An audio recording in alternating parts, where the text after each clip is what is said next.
Kumpul mainan, kumpul kenangan. Saya Fendi dan selamat datang ke video SM Collector. Baru-baru ni saya, Abang Ashraf, Abang Aidan dan juga Abang Aidin pergi ke kedai toys untuk mencari kad Pokemon yang baru saja di-launch pada hari itu. Masuk saja ke kedai mainan tersebut, kami dah dihidangkan dengan pelbagai jenis mainan Pokemon, Kamen Rider, Ultraman dan banyak lagi.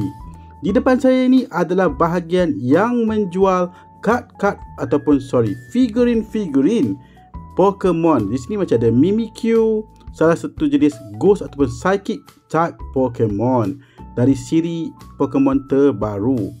Ada banyak lagi kat sini. Dia ada satu jenis Pokemon set yang berbentuk diorama dan juga Lego.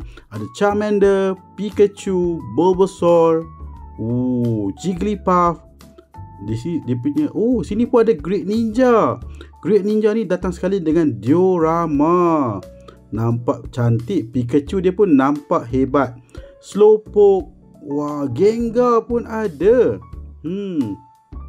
Di sini pun ada jual set daripada kedai minuman yang ada boba tea dekat atas. Tak apa, alang-alang dekat sini kami pun belilah satu pack Journey Together kad Pokemon yang baru. Gambar depan ada Iono bersama Pokemon beliau. Siri ni adalah dari Scarlet dan juga Violet. Seperti biasa, tagline Pokemon yang begitu catchy adalah Gotta catch 'em all. Mari kita buka dan lihat sama ada pack ini ada tak yang manis-manis. Ketepikan kad QR code untuk game tersebut. Kita ambil satu kad dari belakang, letakkan di depan, kita adjust bagi kemas. Dan kad pertama ini adalah kad Water Energy. Alright, looking good. Kad kita yang seterusnya hadir dengan kad Iono's Third Bulb, Lightning type, HP 60, Attack Tiny Charge 30. Kad seterusnya kita dapat Cramoran, Normal type, HP 110, Attack pula Sizzler Spitting 50 ataupun 50.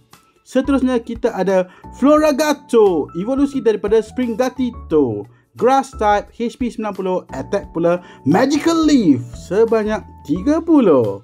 Kad kita yang seterusnya adalah kad Hops Rockidee, HP 60, Normal type, Effect Intimidating Stare dan juga Pack sebanyak 20. Seterusnya adalah Lily's Pearl Trainer Card. Cantik. Dan seterusnya kita ada Bennett, evolusi daripada Shuppet, HP 90, Psychic type, Attack Curse Word dan juga Spooky Shot 70. Nampak garang.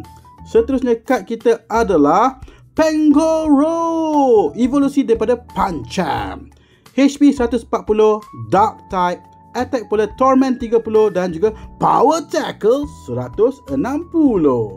Tinggi juga attack Pancham ni. Alright, next kita ada Weezing, evolusi daripada Coughing, Old Style Pokemon, Reverse Holo, 130 HP, Dark type, Persuasive Gas 30, Crazy Blast sebanyak 50. Seterusnya, last card ke? Bukan last card. Kita dapat Lily's Ribombee lah. HP 70, Psychic type. Dia punya ability Inviting Wing dan juga attack Magical Shot sebanyak 50. Ini secret illustration rare kalau saya tak silap.